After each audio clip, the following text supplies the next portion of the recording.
Right. హైదరాబాద్లో killing co living వ్యవస్థ రాను ఇంకా విపరీతంగా పెరిగిపోతున్నటువంటి పరిస్థితి. సో ఎక్కడనో మారుమూల పల్లెల నుంచి హైదరాబాద్కి వస్తుంటారు. సో అది మన తెలుగు రాష్ట్రాలు కావచ్చు, మరొక రాష్ట్రం కావచ్చు, భారతదేశంలో ఎక్కడి నుంచైనా రావచ్చు. సో ఇక్కడికి వచ్చి ఇక్కడ పరిచయమైన వాళ్ళతో కోలివింగ్లో ఉంటున్నారు, లేకపోతే గతంలో పరిచయమైన వాళ్ళు కూడా కోలివింగ్లో ఉంటున్నారు. సో దాంట్లో ఆ పరిచయంలో అనేక ఇష్యూస్ రావడం. ఇవాళ ఒక యువతి బిల్డింగ్ పైకి ఎక్కి అక్కడి నుంచి దూకి ఆత్మహత్యకు పాల్పడింది. సో నిజంగా మరి ఆ అమ్మాయికి వాళ్ళ పేరెంట్స్కి తెలుసా ఇక్కడ కోలివింగ్లో ఒక అబ్బాయితో మా అమ్మాయి ఉంటుందని తెలుసా? సో అందరు అమ్మాయిలు ఉండరు, అందరు అమ్మాయిల గురించి కూడా మాట్లాడట్లేము. అందరు అమ్మాయిలు ఎక్కడి నుంచో వచ్చి వాళ్ళ తల్లిదండ్రులు ఎంతో కష్టపడి చదివించి పంపిస్తే హైదరాబాద్కి వచ్చి ఇక్కడ కోలివింగ్లోనే ఉంటున్నారని చెప్పట్లేము. సో ఉండే వాళ్ళ గురించే మాట్లాడుతున్నాం మనం. సో అందరూ ఆ రకంగా ఉంటారని కూడా మనం చెప్పట్లేము. సో ఎంతో తల్లిదండ్రులు ఎన్నో ఆశలు పడి ఎంతో కష్టపడి వాళ్ళని చదివించి ఇక్కడికి పంపిస్తే ఇక్కడ కోలింగ్ వ్యవస్థకి కొంతమంది ఆకర్షితులై కోలివింగ్లో ఉంటూ ఇటువంటి లేనిపోని సమస్యలు తెచ్చుకొని ప్రాణాల మీద తెచ్చుకుంటున్నారు. ఎస్ వర్మ గారు ఏదో చెప్పాలనుకున్నారు మీరు ఇందాక. ఇందాక మన కో ప్యానలిస్ట్ చెప్తున్నారు, ధర్మేంద్ర గారు చెప్తున్నట్టుగా యాజమాన్యాలు జాగ్రత్తలు తీసుకోవాలని అన్నారు. ధర్మేంద్ర గారు యాజమాన్యాలు చాలా ప్రాపర్గా చాలా జాగ్రత్తలు తీసుకుంటారండి. అట్లాంటి ఇది ఏంటంటే కోలివింగ్లో ఉండటం అన్నది వాళ్ళకి ఇది హైదరాబాదు మన జంట నగరాల్లో ఉన్నటువంటి 11,000 హాస్టల్లో లక్షలాది మంది ఆతిథ్యం పొందుతున్నారు. ఐటీ సెక్టర్కి సంబంధించి కానీ మొత్తం వివిధ రంగాలకు సంబంధించిన వాళ్ళు. ఈ ఐటీ సెక్టర్లో చూసుకున్నట్టయితే దాదాపు 4,000 నుంచి 4,500 హాస్టల్స్ ఉన్నాయండి ఐటీ సెక్టర్లో. ఇందులో ఒక 5% ఆర్ 7% మాత్రమే కోలివింగ్ ఉన్నాయండి. మిగతా అన్నీ కూడా మెన్ ఆర్ విమెన్ కింద సెపరేట్గా ఉన్నాయి. ఇది కోలివింగ్లో ఉండే వాళ్ళకి ఏంటంటే వాళ్ళ వ్యక్తిగత ప్రవర్తనని ఇవన్నీ చాలా సరిచూసుకోవాల్సిన అవసరం కూడా వాళ్ళ డిమాండ్ పెరుగుతుంది కాబట్టి కోలివింగ్ వ్యవస్థ పెరుగుతుందండి. వర్మ గారు ఇప్పుడు చాలా మంది కోలివింగ్ లేదా మీ హాస్టల్లో అని ఎవరైనా అడుగుతున్నారా? డిమాండ్ పెరుగుతుందా? డిమాండింగ్ లేదు సార్ రాజేష్ గారు, డిమాండింగ్ కోలివింగ్కి లేదండి. ఏదైతే సెపరేట్గా ఉంటాయో వాటికే ఎక్కువ డిమాండ్ ఉందండి. కోలివింగ్ అన్నది డిమాండ్ తక్కువ సార్. ఎవరైనా తల్లిదండ్రులు ఏదైనా ఉమెన్ అయితే విమెన్ హాస్టల్లోని, మెన్ అయితే మెన్ హాస్టల్లోని జాయిన్ చేయడానికి వెళ్తారు తప్పించి ఈ కార్పొరేట్ కల్చర్లో మీరు ఒక ప్రాజెక్ట్ ఇచ్చాం, మీరు ఇక్కడ టీం వర్క్ చేయండి అన్నప్పుడే వాళ్ళు కోలివింగ్ వైపు వెళ్తున్నారు. కానీ మ్యాక్సిమం వాళ్ళకి ఇండిపెండెంట్గా వాళ్ళు చూస్ చేసుకోవడానికి అవకాశం ఉంది కదా సార్. ఇదే హైదరాబాద్లో వాళ్ళకి ఎలాంటి వసతి కావాలనేది ఎంచుకునే స్వేచ్ఛ వాళ్ళకు ఉంది. ఇప్పుడు ఏదో ఒక దురదృష్టకరమైన సంగతి జరిగింది. ఈ జరిగిన సంఘటనలో యాజమాన్యానికి ఏం బాధ్యత ఉంటుంది సార్? వాళ్ళకి ప్రాపర్గా వాళ్ళ వ్యక్తిగత కారణాలు ప్రతి యాజమాన్యం కూడా ఒక మెన్ కానీ విమెన్ కానీ ఇలా కోలింగ్ నడిపే యాజమాన్యం ఎవరు కూడా వాళ్ళు చాలా వ్యక్తిగత శ్రద్ధ తీసుకుంటారు. వాళ్ళ స్టాఫ్ అందరికీ డైలీ గైడ్లైన్స్ ఇస్తారు. ఎవరు వస్తున్నారు, ఏం జరుగుతుంది, ప్రతి యజమాని మానిటరింగ్ చేసుకుంటూ ప్రతి క్షణం అహర్నిశలు అక్కడ కష్టపడి చేసుకుంటారండి ఈ వ్యాపారాన్ని. కొండొకచో ఇలాంటి దుర్ఘటనలు జరిగినప్పుడు ఇప్పుడు మన ప్రోగ్రామ్ నేమ్నే కొంచెం మార్చండి రాజేష్ గారు. కిల్లింగ్ కోలివింగ్ అన్నదే అసలు మనం వినడానికి కర్ణకఠోరంగా ఉంది. ఇప్పుడు ఒక కంపెనీ ఒక 10 మందిని టీంని అసైన్ చేసి మీరు ఈ వర్క్ ఇంతకాలంలో నాకు డెలివరీ చేయండి అని చెప్పి కార్పొరేట్ శక్తులే వాళ్ళకి అకామిడేషన్ తీసిస్తున్నాయండి, వాళ్ళని అకామిడేట్ చేస్తున్నాయి.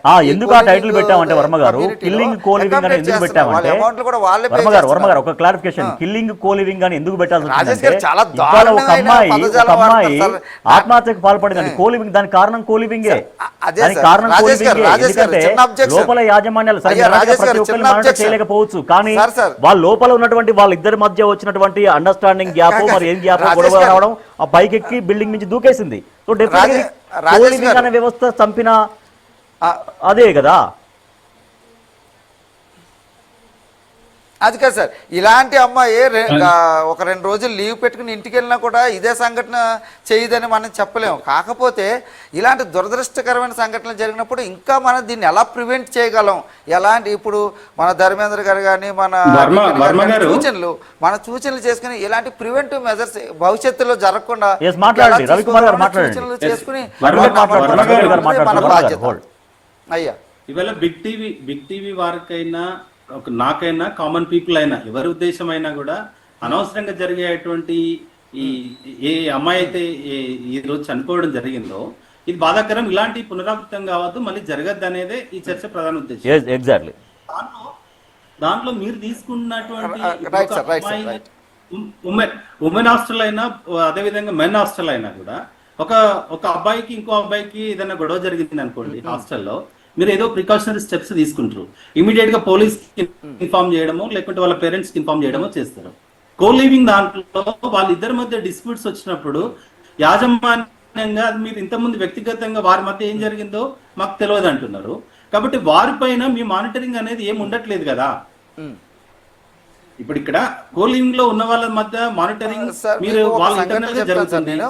మీ యాజమాన్యంగా మీ ఇంటర్ఫియరెన్స్ ఏం ఉండట్లేదు. కాబట్టి ఇక్కడ మేమేమంటున్నాం అంటే, సరే వారికి చట్టబద్ధంగా అవకాశం ఉన్నప్పటికీ మీరు కూడా వారికి సంబంధించినటువంటి ఐడి ప్రూఫ్స్, ఆధార్ కార్డ్స్ ఉంటే ఇమీడియట్ గా కన్సర్న్ పోలీసులకు ప్రతి ఒక్క అభ్యర్థికి సంబంధించినటువంటి విద్యార్థితో ఎవరైతే హాస్టల్లో ఉండేవాళ్ళు ఎవరున్నా కూడా వారికి సంబంధించినటువంటి పోలీసులకు ఇవ్వాలి. పోలీసులు కూడా వీటి మీద ఒక 6 నెలలకు ఒకసారి ఫైర్ కావచ్చు, వారి సేఫ్టీకి సంబంధించినటువంటి ఇష్యూస్ లో మేనేజ్మెంట్ ఎట్లుంటుంది అన్నది పిల్లలతో ఇంటరాక్ట్ కావడం, ఈ విధమైనటువంటి స్టెప్స్ ఒక 3 months కో 6 months కో ఒకసారి తీసుకోవాలి. వివరాలు ఉంటాయి. అదే విధంగా రాజేష్ గారు చెప్పండి. ఓకే వర్మ గారు, మీరు చూపిద్దరు మన రవికుమార్ గారు చెప్పండి. ప్రభుత్వం కూడా ఈ హాస్టల్ మేనేజ్మెంట్ వీటి కోసం ఒక అథారిటీని ఏర్పాటు చేయాలండి. ఇప్పుడు ఇట్లాంటివి జరగకుండా ఉండాలంటే హాస్టల్లో జరిగేటువంటి వాటిని మానిటర్ చేసేటువంటి ఒక వ్యవస్థను police department, fire department, GHMC తో పాటుగా ఒక స్వచ్ఛంద సంస్థకు సంబంధించినటువంటి ఒక వ్యక్తులతో ఒక మానిటరింగ్ ఒక అథారిటీని ఏర్పాటు చేస్తేనే దీని ఇట్లాంటి వాటి అంటే వాళ్ళకు వ్యక్తిగతంగా ఉన్న సమస్యలు మాకెట్లా తెలుస్తాయండి అనేది హాస్టల్ వాళ్ళు అడిగే ప్రశ్న. ఎందుకంటే ఇప్పుడు మేము నడిపిస్తున్నాం, కోలివింగ్ నడిపిస్తున్నాం, ఓకే, అది మేమేమి చట్టానికి వ్యతిరేకంగా నడిపించట్లేము, చట్టం ఒప్పుకున్న దానికి ప్రకారంగానే మేము వెళ్తున్నాము. వాళ్ళు ఇద్దరి మధ్యలో వ్యక్తిగతంగా గొడవలు ఉంటే మాకెట్లా తెలుస్తుంది, రేపు పొద్దున మానిటరింగ్ చేసే వాళ్ళకి ఎట్లా తెలుస్తుంది అనేది వాళ్ళు తీసుకొస్తున్న పాయింట్ వాస్తవానికి. ఇప్పుడు ఒక హాస్టల్లో ఒక 50 మంది 100 మంది ఉంటారు. ఒక నిమిషం వర్మ గారు, మీరు హోల్డ్ లో ఉండండి. రవికుమార్ గారు కంప్లీట్ చేసిన తర్వాత మీరు మాట్లాడతారు, తర్వాత ధర్మేంద్ర గారు మాట్లాడతారు. ఒక 100 మంది ఉన్నారు అనుకోండి, ఒక 50 జంటలు కోలివింగ్ లో ఉన్నాయి అనుకోండి మీ హాస్టల్లో. మీరు వారికి రూమ్స్ ని ఏర్పాటు చేయించడం, ఫుడ్ ఏర్పాటు చేయించడం మాత్రమే మీ బాధ్యత కాదు. మీరు ఒక హాస్టల్ నడిపిస్తున్నటువంటి ఒక మేనేజ్మెంట్ గా వారి మానసిక పరిస్థితిని తెలుసుకోవాలి, వారి ఆరోగ్య భద్రత కల్పించాలి. మరి దీని పరంగా హాస్టల్ మేనేజ్మెంట్ ఎక్కడైనా చర్యలు తీసుకుంటున్నారా? ఈ విధమైనటువంటి ఏర్పాట్లు చేస్తున్నారా వర్మ గారు? 11,000 హాస్టల్స్ ఉన్నాయి కదా, 10 లక్షల మంది ఉన్నారు ఇవాళ. ఎక్కడైనా భద్రతా పరమైనటువంటి చర్యలలో భాగంగా వారి హెల్త్ కి సంబంధించినటువంటిది ఏమైనా తీసుకున్నారా? ఇట్లాంటివి లేవు కాబట్టి ఒక అథారిటీని ఏర్పాటు చేపించి మిమ్మల్ని మేనేజ్మెంట్ ని మానిటరింగ్ చేయడానికి ప్రభుత్వం కొంత చొరవ చూపాలనేది నా అభిప్రాయం. చెప్పండి వర్మ గారు, చెప్పండి. ఏడుకొండల గారు, ఎస్సీ సెక్యూరిటీ కౌన్సిల్ ద్వారా వాళ్ళు ప్రతి సంవత్సరం మనకి హాస్టల్స్ కి ఒక గైడ్ లైన్స్ రిలీజ్ చేస్తున్నారండి. రవికుమార్ గారు, ధర్మేంద్ర గారు చెప్పండి.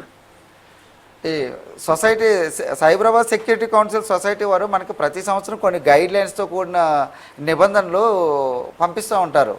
ఈ ఎట్లా ఉండాలి ఏంటి అని, ఇప్పుడు వ్యక్తిగత సమాచారాన్ని మీరు ఎంతవరకు తీసుకోవాలి అని, ఆధార్ కార్డులు తీసుకోవాలి. ఇది ఇప్పుడు మనం అన్నట్టు పర్సనల్ టు పర్సన్ మన వాళ్ళతో ఇంటరాక్ట్ అవ్వలేము సార్.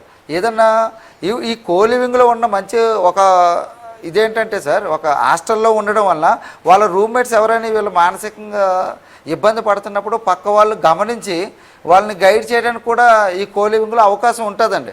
అంటే అన్ని పరిస్థితులు మొన్నట్లాంటి దురదృష్టకర సంఘటనలే కాకుండా అక్కడ వాళ్ళ పరిష్కారం చేసుకోవడానికి మేము ప్రతి హాస్టల్లో చాలా మట్టుకి 80% హాస్టల్లో మన సి టీమ్స్ వాళ్ళ నెంబర్లు అన్ని డిస్ప్లేలో పెడతాం సార్. వాళ్ళు ఇచ్చిన మన సైబరాబాద్ కమిషనర్ ఇచ్చిన 10 కమాండ్మెంట్స్ అకామిడేషన్ పరిధిలో ఎలాంటి చర్యలు తీసుకోవాలి, గెస్టులు కానీ మేము కానీ ఈ ఇక్కడ వసతికి పొందే టెనెంట్స్ కానీ యాజమాన్యం కానీ ఎలాంటి చర్యలు తీసుకోవాలి, ఏదన్నా దొంగతనాలు అవి జరగకుండా, ఏదన్నా వీళ్ళకి ఇలాంటి వ్యక్తిగతంగా ఏదన్నా హెరాస్మెంట్ ఉన్నా ఈ సి టీమ్స్ని ఎలా కాంటాక్ట్ చేయాలి, ఆ నెంబర్లన్నీ కూడా మేము డిస్ప్లేలో పెడతాం సార్.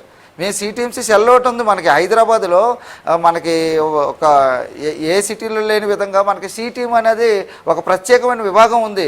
ఇలాంటి వేధింపులు, లైంగిక వేధింపులు కానీ, ఆఫీసులో ఏదైనా వేధింపులు కానీ ఇలాంటివి ఉంటే మనకి భరోసా కానీ ఈ సి టీమ్స్కి వాళ్ళు తెలియజేస్తే వాళ్ళు ఈ సైకలాజికల్ కౌన్సిలింగ్తో పాటు దానికి ఒక మంచి పరిష్కారాన్ని సూచించడానికి మంచి అథారిటీస్ ఉన్నాయి.